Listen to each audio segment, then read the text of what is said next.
dapat ang ginagawa nyo, nire-reverse psychology nyo kami. Katulad dun sa pasugalan, di ba? Yung sa pasugalan, sinabi ko sa inyo, tuloy nyo yan, sige, tuloy nyo yan. Maganda nga yan eh. Tapos, reverse psychology yun para hindi nyo ituloy. Di ba? Reverse psychology yun. O ngayon, dapat ituloy nyo. Inam.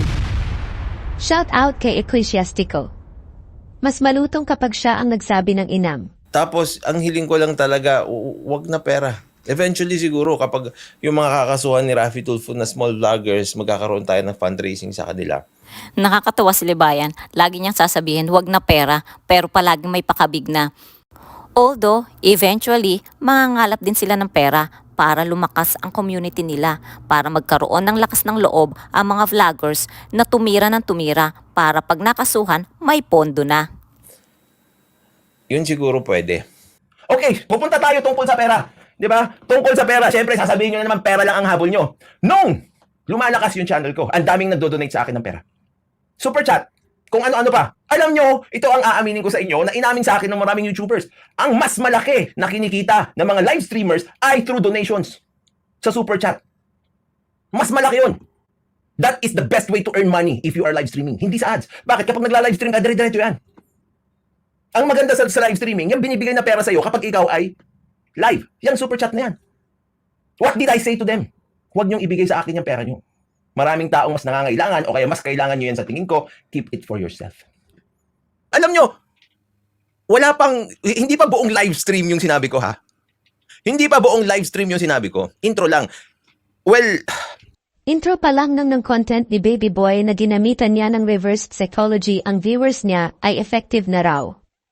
Paano pa kaya kung buong content niya ay umaapaw sa reversed psychology ang pinaggagawa ni Baby Boy?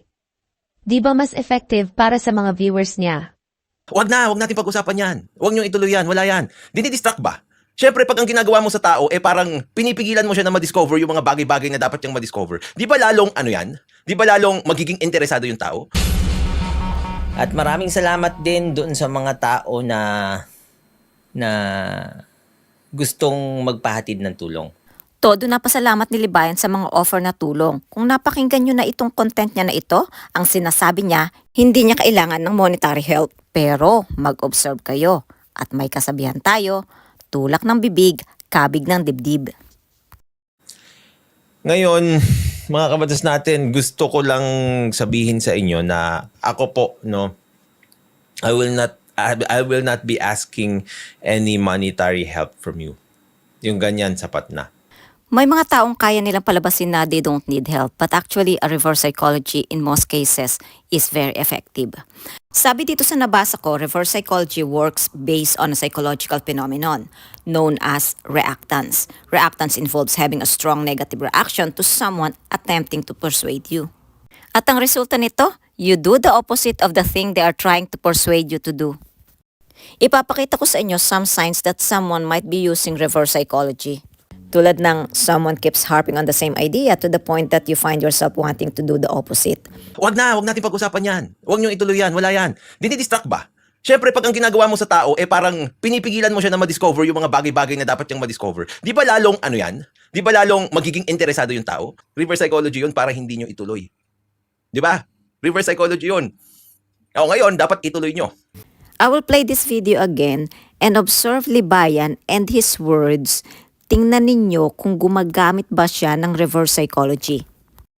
Ako po, I will not be asking any monetary help from you. Yung ganyan, sapat na. Madalas kapag naririnig natin ng isang tao na hindi nila kailangan ng tulong, mas nagkakaroon tayo ng eagerness na tumulong. And the other person has more to gain if you do the opposite of what they are suggesting. Pero, yun nga, kaya nga yung title nito, anong tulong ang magagawa? Well, meron akong hingiin sa inyo na tulong. Another sign that someone might using reverse psychology, you feel like someone wants you to do something but they won't make direct request. Yung tulong na yun, mga kabatas natin, ay yung pagpapalawig ng ating advocacy. Isa ito sa mga manipulation technique na ginagamit ni Baby Boy sa mga uto-utong viewers niya. Ito ang napansin ni Ecclesiastico tungkol sa paghingi ni Baby Boy ng abuloy para ipangpiyansa ng mga bloggers niya na nakasuhan dahil sa paninira nila. Mga vloggers na nakasuhan dahil sa paniniwala sa mga maling turo ni Baby Boy. Tuloy natin.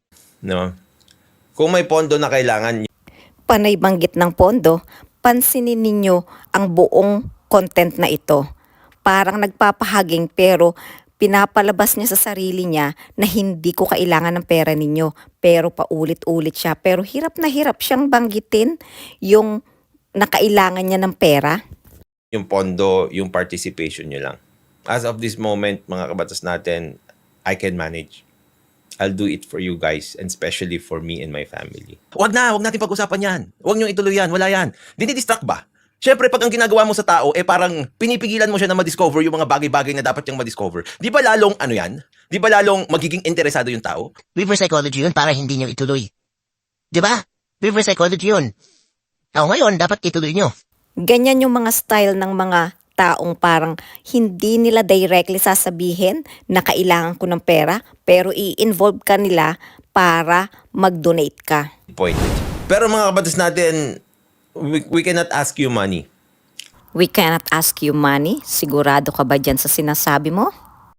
Ngayon, kung darating yung panahon na makaka-establish tayo ng isang maayos na grupo, isang maayos na pondo kung saan ito yung gagamitin natin sa mga tao na kakasuhan ng slap suits, we will O ayan na naman yung mantra mo na yan na slap suit. Nagkaroon nga ng probable cause, di ba? So bakit slap suit? definitely tell you.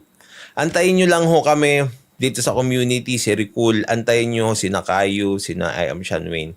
Kasi sila yung nag-promote doon. Okay. Sila pala yung mga vloggers mo na nangongolekta ng pera pang pondo para manira ng tao?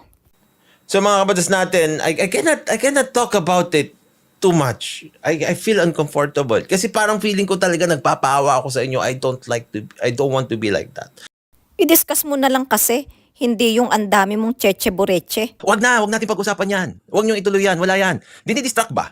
Siyempre, pag ang ginagawa mo sa tao, parang pinipigilan mo siya na ma-discover yung mga bagay-bagay na dapat niyang ma-discover. Di ba lalong, Di ba lalong magiging interesado yung tao? Reverse psychology yun para hindi nyo ituloy. Di ba? Reverse psychology yun. Ngayon, dapat ituloy nyo. Tapos, ang hiling ko lang talaga, wag na pera. Eventually siguro, kapag yung mga kakasuhan ni Raffy Tulfo na small vloggers, magkakaroon tayo ng fundraising sa kanila. Nakakatawa si Libayan. Lagi niyang sasabihin, wag na pera, pero palaging may pakabig na. Although, eventually, mangangalap din sila ng pera para lumakas ang community nila, para magkaroon ng lakas ng loob ang mga vloggers na tumira ng tumira para pag nakasuhan, may pondo na. Yun siguro pwede. Narito tayo para tanggapin ang hamon ni Attorney Libayan na i-discredit siya sa mga sinasabi niya. Kung gusto niyo akong i-discredit, ito ang payo ko sa inyo. I-discredit niyo yung mga sinasabi ko. Kasi sa ganong paraan, malalaman ng mga tao na mali-mali pala si Attorney Libayan. Challenge accepted.